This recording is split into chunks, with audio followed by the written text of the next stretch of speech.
你再衡量好了，机会来了，哪个对我比较有利，哪个我比较喜欢，哪个我是真心想要把它拿下的，在这里你是在看你自己到底是怎么样一个人，你心里到底在想些什么。这个心声即将要为你孕育一个更美好的未来。我真的要离开吗？我真的要放手吗？我真的要这么做吗？你不要认为这是一条死路，你明明就有路可以走出去，只是你要不要跨越这一步，这是第一个。你在第3个月份开始呢，你要解决问题的步骤跟方法，就像钱币国王一样，一步一脚印，深耕去做你应该要做到的事情，得到自己想要的，争取自己想要拥有的，不要口是心非，不要欲拒还迎。在外在的考验就是说外在有这么多机会吸引你，你在跟你自己内在的欲望还有渴望拔河。你当初做这样的选择是什么样的东西引领着你？请你放宽心，请你勇敢地向前进，这就是我们对于你的期许。Hello， 双子座的朋友们，大家好，我是 Jane。今天这个影片呢是要给双子座的朋友们记能量运势牌卡解读。那么一样呢，会来跟大家说明一下有关于这一次的记能量运势牌卡解读的整体架构啊。首先呢，我们记能量运势牌卡解读它没有任何时间上面的限制。如果你不是在直播的时候看到这个影片，那就要麻烦你前后推敲3个月，或以你当下看到的这个季节为主，好吗？那我们这一次的记能量运势牌卡解读呢，有分为上半场跟下半场。那上半场的部分呢，我们还跟大家解说有关于各个月份能量场的现状跟细节就是在这个季度的这3个月有哪些你要特别注意的。那以及呢，我们也会来分析在每个月你要学习哪些实际的人生课题。接着我们就会进入到下半场的延伸牌卡解读。那下半场的延伸牌卡解读呢，我们会来跟所有的朋友们呢，用宇宙验证牌卡来验证我们刚刚所说的这些能量场上面的细节，以及这些症结点。接着我们就会来跟大家分享每个月份你有遇到问题的话有哪些实际的解决步骤以及方法，还有在每个月份你可能会遇到哪些内在跟外在的一些考验那呢，我们也会来看看每个月份有守护天使给你的幸运小贴士。最后我们会以大家最喜欢的天使跟宇宙传讯的部分，透过传讯者我用口说表达的方式来听看看天使跟宇宙有什么讯息，希望透过我来传递给你，好吗？好，那呢我们就话不多说，马上就进入到你这一次的记能量运势牌卡解读。那目前呢，你看到这个桌面上的这个是3组能量牌卡。那等一下我在解说的时候，我会分别讲第1个月跟第2个月以及第3个月，也就是这整个季度的第1个月、第2个月跟第3个月不是说这个1年到头1到3月或4到6月不是这样子的 OK 那如果你有任何问题，可以到我们影片下方资讯栏去看详细的影片使用说明。那这张牌卡呢，是你整个季度的主轴的能量场。那这张目前你看到没有翻过来的是你的这个王牌底牌，也就是说在这整个季度过程当中，如果你遇到了一些状况或者是困难以及挑战，你想要听看看哪些建议可以采用，看看这个王牌要给你的这些小细节，好不好？好，那接下来呢，就请这个双子座的朋友们给我一点时间让我能够进入到你的能量场去感受一些细节，好吗？好，请稍后哦。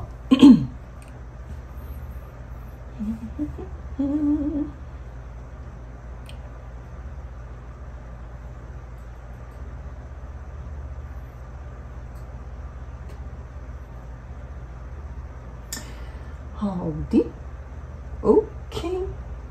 行 ，OK， 好，我觉得这个季度的这个过程来说双子座的朋友们比较有点像是勇敢去追寻你想要的，或者是呢拿下你的面具，就是说不要欲拒还迎或者是呢口是心非比较像是你这个月的挑战。因为我觉得你这个月比较像是在追求你内心真正渴望的，比如不管是什么样的人事物，我觉得这个会让你在这整个季度的过程当中，在这3个月呢能够得来一个还不错的结果只要你勇敢的，不要口是心非，不要欲拒还迎，然后不要就是拒绝真正你想要的，勇敢的去表达出来或去争取，好吗？我们一起来看一些细节。首先呢，在第1个月份的过程当中呢，你抽到是宝剑七，抽到是圣杯侍者，抽到是权杖骑士。那这3张牌卡呢，在你第1个月份的能量场我个人会感觉这一张宝剑七呢，有一种就是你现在可能深陷在一个什么样的相关状况、人事物、事件、梦想或目标，或者是环境当中 ，OK？ 其实呢，你是想要离开，但是呢，你暂时没有办法走开 ，OK 那这边之所以为什么这个女生呢穿得非常的端庄现在就像一个洋装一样，还戴着这个很高级的这个珠宝项链，戴着这个面罩，然后呢手上呢去拿着这个7支宝剑。那呢这7支宝剑呢，我个人会有一种感觉，就是说你想要离开这个地方，但不想被发现，或者是希望离开的时候，或者是比如说跟这些人切割，跟这个关系结束，或者是跟这个合作能够有一个好的收尾哈。但是呢，你不想要让别人去发现说，其实你心里可能已经有这个小小的这个念头已经出来了。所以来到这个圣杯侍者这边，你可以注意看哈，这个人呢是左顾右盼啊，然后这边呢有一个像是骷髅头的东西靠近他了 ，OK 哈，然后呢他是坐在这个圣杯的上面 ，OK， 这个感觉哈有点像说你目前呢所在这边哈，可能有点左右挣扎，或者是有点在思考要走要留，或者是要接受或不接受这种状态，或者是这个我喜欢还是那个我不喜欢的这个状态呢？我觉得哈，你有点觉得。你被受困在其中，为什么呢？哈，你受困的状态是因为呢，不好意思啊，掉到地板上，等我一下哈，我帮你把牌捡起来。好，来，这张圣杯侍者哈，比较有点像说，你看你坐在这个一个杯子里面，然后你是一条鱼，有一点像是说，你离开了这个杯子啊，你没有水嘛，所以你就活不下去了。OK 哈，所以你在左边看的时候，看到这个骷髅头，就说，哎呀，如果离开这个水杯啊，那我就稳死无离啊，好，对不对？但是呢，你又撇过来看了一下，说，但是我不走，我又只能永远依靠这个水杯啊。所以这个水杯呢，我个人会感觉哈，在你现在呢口是心非、欲拒还迎，或要留要走，或者是喜欢或不喜欢的这个状况当中呢，我觉得你可能有一个非常重要的因素是你有所考量的。所以呢，我举个例来说哈，比如说你想要换这一份工作到另外一份可能你更喜欢的工作 ，OK 哈，但是呢，你可能左顾右盼啊，觉得说因为我也不确定对方要不要用我啊，或者是比如说我也不确定那边的同事的人好不好啊，所以呢，我留在这边呢，虽然还是可以得到这份薪水，好，比如说假设我讲这个圣杯就是这份薪水 ，OK， 但是呢，你看着这个骷髅头的时候，又会觉得说这份工作对你可能没有挑战，或者是这个环境不是你喜欢，或者是他们条件给你不够好，所以这个东西呢，有点像说你想走，但有一个可能可以给你滋养、给你资助，或者是给你目前现阶段你所需的这个因素呢，让你困在这其中。但是呢，你在这个环境当中，你是戴着面具的，你其实很想走，但不想被发现。那来到这边有一个权杖骑士哈，你可以注意看这个权杖骑士拿着权杖，前面穿着盔甲哈，就有点像是说他人站在后面，穿着盔甲，有一点像说。你呀，到了这个公司上班哈，就有点像是戴着面具，然后呢，穿着盔甲，有点像说不想让别人看见，也有点防备，然后也害怕别人可能知道你心之所向。然后呢，还有一点是在这个状况当中，你也不能出纰漏嘛哈，因为如果你出纰漏，连原本这个工作都没有，或原本这段感情都没有了，所以变成是说你在这个状况当中有一点点哈兢兢战战 ，OK。可是呢，这样子的念头、这样子的想法以及这样子的状态，其实你自己已经知道了，它可能没有办法去满足你，或者是没有办法让你在往下一个更好的阶段去前进。所以来到第二个阶段的时候呢，就是你的这个季度的第2个月份 ，OK， 你抽到的呢是钱币1，抽到的是钱币3，抽到的是这个圣杯骑士 ，OK， 这3张牌卡在一起的时候呢，钱币3加钱币1哦，象征的就是钱币4。我个人会感觉哦，其实在第2个月份的时候呢，你应该会有一个机会能够进来，意思就是说，你原本在那边想说我左顾右盼找一下新工作啦，或者是找一下新恋情啊，或者是比如说找一个新的投资的伙伴啊，在第2个月份其实是蛮有机会会进来的哦，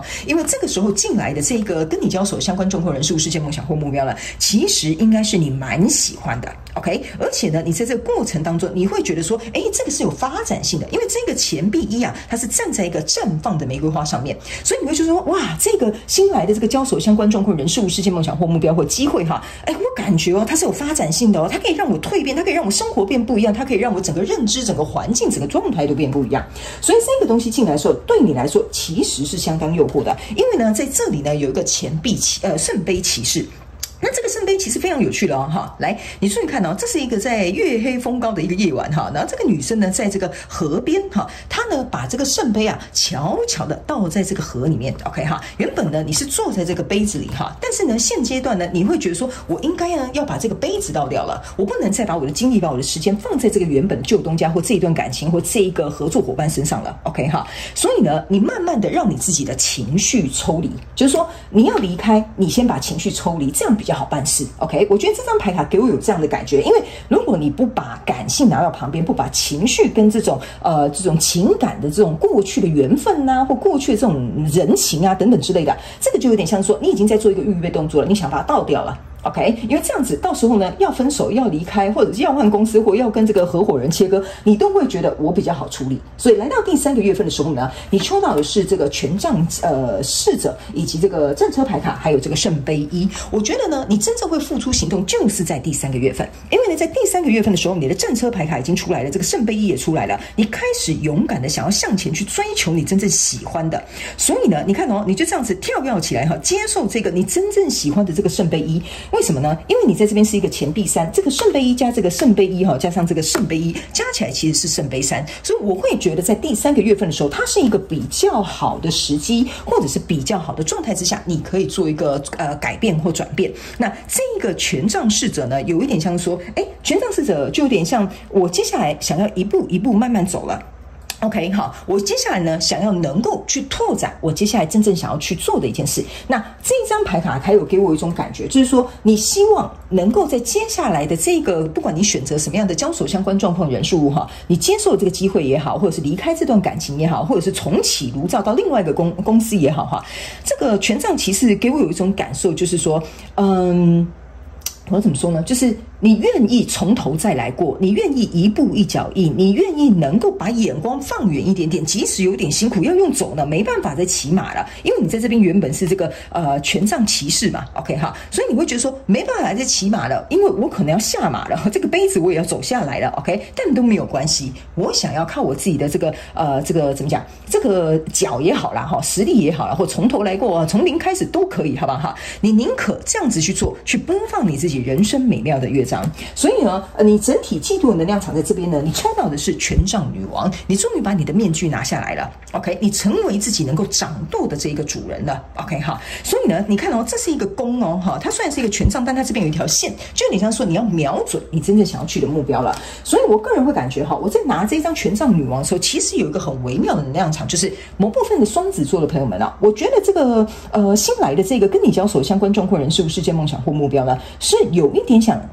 像是你许了一个愿望，那它好像就很顺势而为的，然后就来到你的身旁。OK， 所以呢，你有点像是看到了这个机会，又如同我所想，然后又可以让我感觉到未来是更美好，有所扩张，可以有所重新展开，或者是甚至能够让现阶段变得更好。所以你宁可呢把这边做一个划分跟切割，在这边呢慢慢重新再来过，你都会觉得你很舍得，甚至你也会觉得很值得。所以这个权杖女王给我有一种感觉，就是你许了那个愿望，那个愿望刚好就来了。OK 哈，所以呢，我会建议双子座的朋友们，如果在这2到3个月哈，就是这整个季度哈，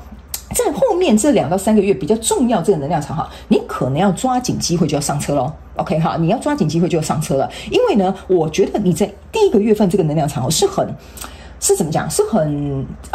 紧绷的，或者是被捆绑的，有所受限的一个感觉，好不好 ？OK 哈，那来到这边呢，可以让你展开你的心胸去接受新的机会，或者是施展你的拳脚呢。我觉得，那你就要好好的去把握。所以呢，接下来我们来看一下你在每个月份有哪些要实际学习的课题，好不好？哈，那当然呢，我们会在下半场用宇宙的验证牌卡呢，来跟我们这个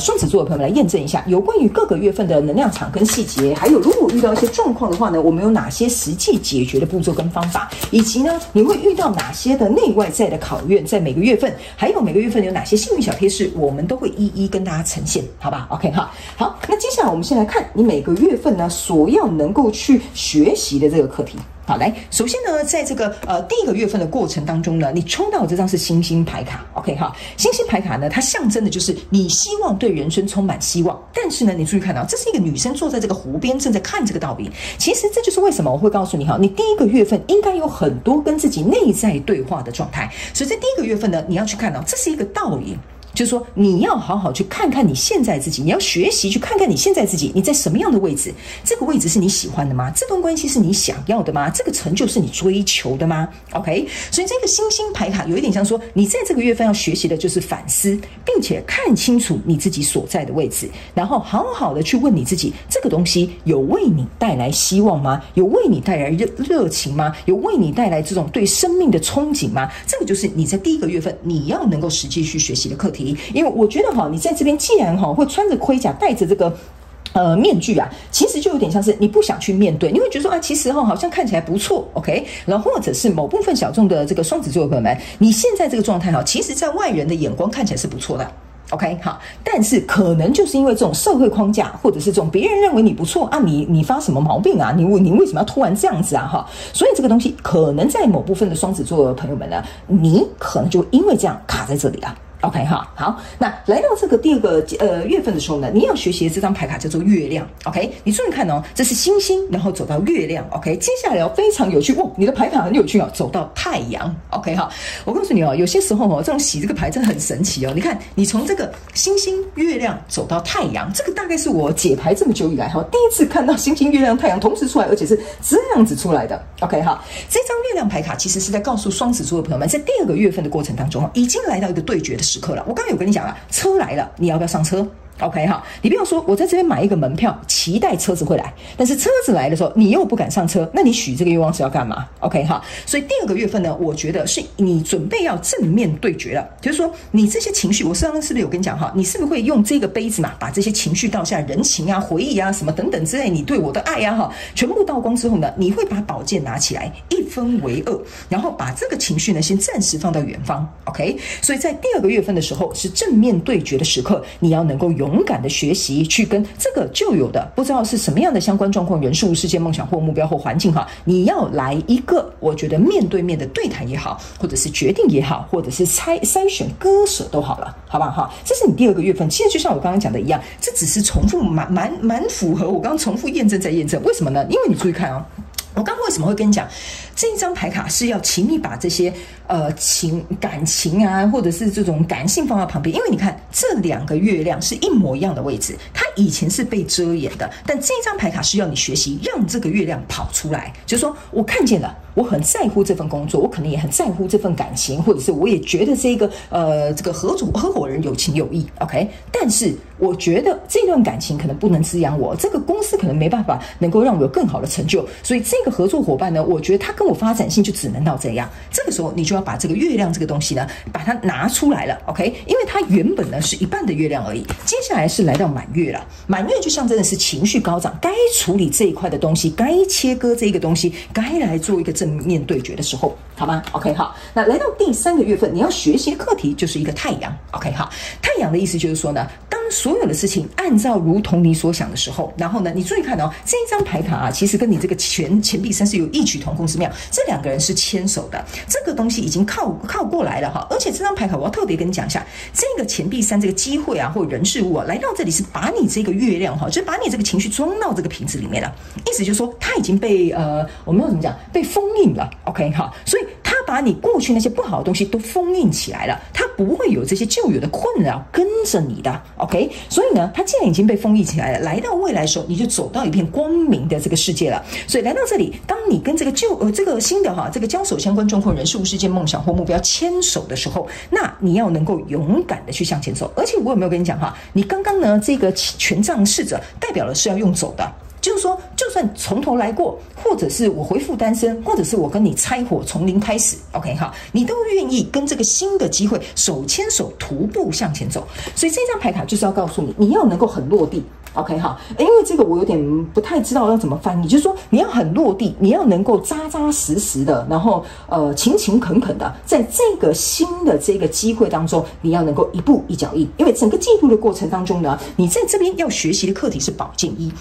宝剑一象征的意思是说，门户已经帮你打开了，但是你这把刀能不能拿起来 ？OK 哈，因为呢，你这个宝剑一加上这个宝剑二，象征的是宝剑三 ，OK？ 那我们大家都不想要看到宝剑三的状况，但是有些时候不得不 ，OK？ 所以你有没有准备好练习把这个宝剑拿起来？你打开这一扇窗，然后老天爷给你机会，这就是为什么我会跟你讲哈，你这个愿望好像是你许来的，那既然来了，你愿不愿意这样做？这个就是你整个季度在学习的，因为我觉得某部分双子座的朋友们哈，你大概会在这个第一个月份到第二个月份稍微来回困一下下 ，OK 哈，稍微会困一下下，但是我个人会感觉应该速度还行哈，就是不会太拖延，应该在这个季度应该会有一个完结篇，因为呢这边这个宝剑七啊，加上这个宝剑二啊，哈，这张牌卡虽然是月亮哈，但它有两只宝剑，加起来其实是宝剑九了。宝剑九象征的意思是说夜长梦多哈，再怎么样哈，再加上这个宝剑一的话，就是宝剑10了。下一个篇章就是进阶到这个宝剑一，所以这个宝剑一啊，其实已经在告诉你，这整个季度会变成这样，只是这些能量场加起来，这已经是最终章了。OK 哈，所以这个保健一出来，只是告诉你，你没关系，你再偷偷摸摸哈，不是偷偷摸，拖拖拉拉哈，你终究会走到保健一的 ，OK 哈。好，那接下来呢，我们来看一下这个底牌王牌，也就是说，在这整个季度的过程当中呢，你有什么样的问题，或者是你需要一些建议，我们来看看王牌跟你怎么说，好吧 ？OK 哈，来，你抽到这张牌王牌呢，叫做钱币九。OK， 好，来，钱币九这一张牌卡呢，其实说实在的哈，就是要告诉你一件事情，你要把所有的人生的机会掌握在你自己的手中。OK， 好，你注意看哦，他是拿一条红线把这些所有的这是什么？钱币哈串在一起，好吧 ？OK 哈，那他把它串在一起的时候，象征的意思是说，如果你想要得到这件事情，那你自己就要去争取，你要自己去把握，你不能说，其实大家觉得我这份工作还不错啊，我干嘛没事自己这样？那你就是口是心非 ，OK 哈。那像这个机会出来的时候，你又在那欲拒还迎 ，OK 哈，那你是绝对不可能走到钱币九的。钱币九就是象征说，这个人是靠他自己实力去争取来的，他有成就感的，别人可以看见的，而且他是自己心里不会心虚的，做得稳稳的，就是钱币九的这个状态。OK， 所以如果假设哈，你真的打算要达到这个钱币九的状态，因为钱币九下一张就是钱币十咯。OK 哈，那你如果要达到钱币九的这个状态，那你对不起，你如果要达到这个钱币十最终极的状态，那你必须要先来到钱币九，你才能够往下一步走。所以这张牌卡要告诉双子座的朋友们，就是说，第一，你要能够去争取；第二，你要能够让自己架构起这一个非常重要的稳固的基础。OK， 像钱币九这样子。第三，你要把这些所有的机会、所有的这些能够控制的这些选择，自己能够好好去做一个调整。这个就是钱币九的一个状态，好不好 ？OK 哈，好，那这张牌卡呢，很有趣哈，他们叫我仔细看一下，你有没有看到这个可爱的这个，我不知道是小朋友哈，他肩膀上呢，其实是有一个小青蛙 ，OK 哈，他们说呢，这个小青蛙呢，象征的意思就是说哈，这个青蛙它还没有跳哦，但是呢，它在看着上方的东西，所以这一张牌卡其实有点像是在告诉双子座的朋友们哈，你即将准备要奋不顾身的这样一跃 ，OK 哈，就跟这个你要奋不顾身去拿这个圣杯一，你真正喜欢的这个交手相关状况人数是一样的。OK 好，所以他们说呢，你一定要把你的眼光放远，你一定要把你的条件，我们这样讲哈，就是提高 ，OK， 标准也要拉高一点点，那这样子你才会值得来走到这个太阳牌卡以及未来的钱币十，好吗？好 ，OK， 好，那以上呢，这个是上半场，我们稍微告诉大家一下，这个季度呢，这3个月大概有什么样的一些能量场的现状跟细节。那接下来我们要进入到下半场的延伸牌卡解读。那下半场的延伸牌卡解读，我们会用宇宙的验证牌卡来验证我刚刚所说的这些内容，还有细节跟症结点，然后也会告诉你每个月份你要解决问题的话，有哪些步骤跟方法可以参考，以及内外在你会遇到哪些很现实的考验，还有每个月份守护天使要给你哪些幸运小贴士。最后我们会用这个就是天使跟宇宙传讯的部分来听看看天使跟宇宙有什么讯息，希望透过我来传递给你。所以如果你愿意来到我们下半场的延伸牌卡解读，下半场的延伸牌卡解读的这个连结就在影片下方的资讯栏 ，OK， 欢迎你一起来加入，好吗？那在这里呢，我要非常感谢双子座的朋友们来收看我的影片，也希望你会喜欢。那我们就下半场见咯，拜拜。